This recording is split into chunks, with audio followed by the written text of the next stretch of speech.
Mere Christianity, Part 3: The Reality of the Law.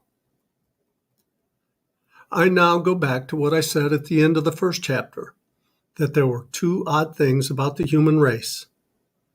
First, that they are haunted by the idea of a sort of behavior they ought to practice, what you might call fair play or decency or morality or the law of nature. Second, that they do not in fact do so. Now, some of you may wonder why I called this odd. It may seem to you the most natural thing in the world. In particular, you may have thought I was rather hard on the human race. After all, you may say, what I call breaking the law of right and wrong or of nature only means that people are not perfect. And why on earth should I expect them to be? That would be a good answer if what I was trying to do was to fix the exact amount of blame which is due to us for not behaving as we expect others to behave. But that is not my job at all. I'm not concerned at present with blame. I'm trying to find out truth. And from that point of view, the very idea of something being imperfect, of its not being what it ought to be, has certain consequences. If you take a thing like a stone or a tree, it is what it is, and there seems no sense in saying it ought to have been otherwise. Of course, you may say a stone is the wrong shape if you want to use it for a rookery, or that a tree is a bad tree because it does not give you as much shade as you expected. But all you mean is that the stone or tree does not happen to be convenient for some purpose of your own.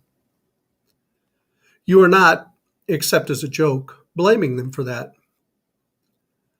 You really know that given the weather and the soil, the tree could not have been any different.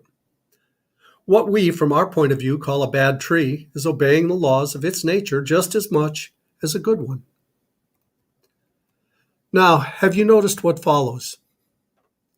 It follows that what we usually call the laws of nature, the way weather works on a tree, for example, may not really be laws in the strict sense, but only in a manner of speaking. When you say that falling stones always obey the law of gravitation, is not this much the same as saying that the law only means what stones always do? You do not really think that when a stone is let go, it suddenly remembers that it is under orders to fall to the ground.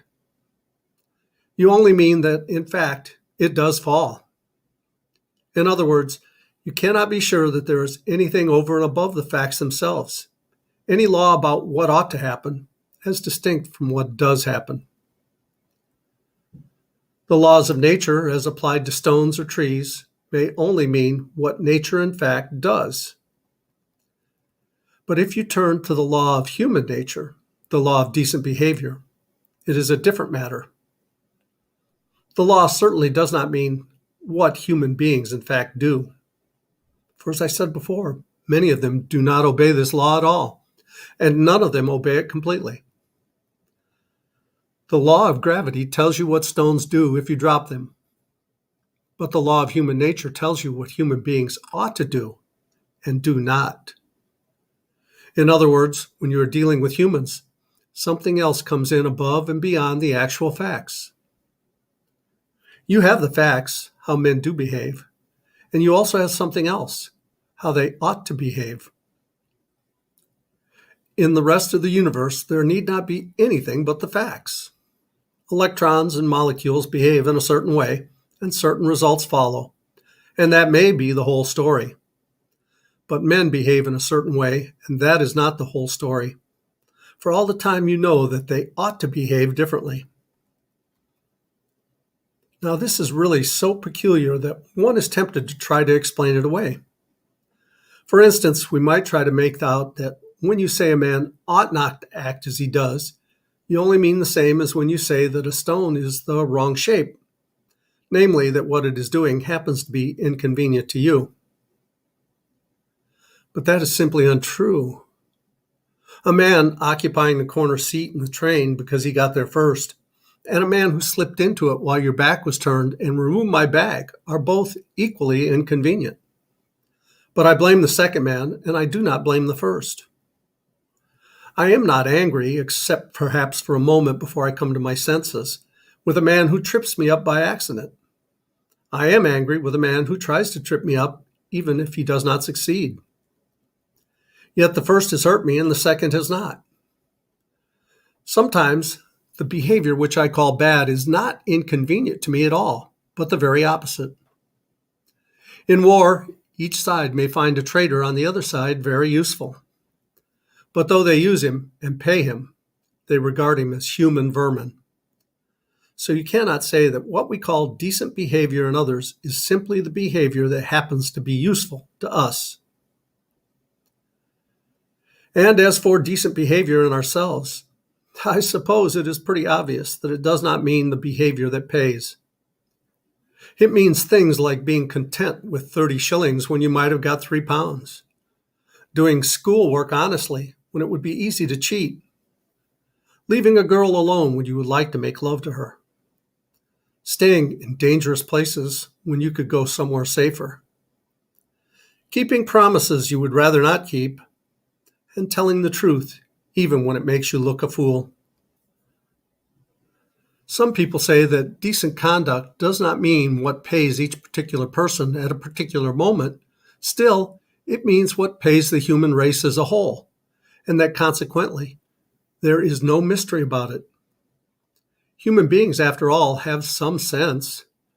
They see that you cannot have real safety or happiness except in a society where everyone plays fair. And it is because they see this that they try to behave decently. Now, of course, it is perfectly true that safety and happiness can only come from individuals, classes, and nations being honest and fair and kind to each other. It is one of the most important truths in the world. But as an explanation of why we feel as we do about right and wrong, it just misses the point. If we ask, why ought I to be unselfish? And you reply, because it is good for society. We may then ask, why should I care what's good for society except when it happens to pay me personally? And then you will have to say, because you ought to be unselfish, which simply brings us back to where we started. You are saying what is true, but you are not getting any further. If a man asked what was the point of playing football, it would not be much good saying, in order to score goals. For trying to score goals is the game itself, not the reason for the game. And you would really only be saying that football was football, which is true, but not worth saying. In the same way, if a man asks, what is the point of behaving decently? It is no good replying, in order to benefit society. For trying to benefit society, in other words, being unselfish, for society, after all, means other people. It is one of the things decent behavior consists in.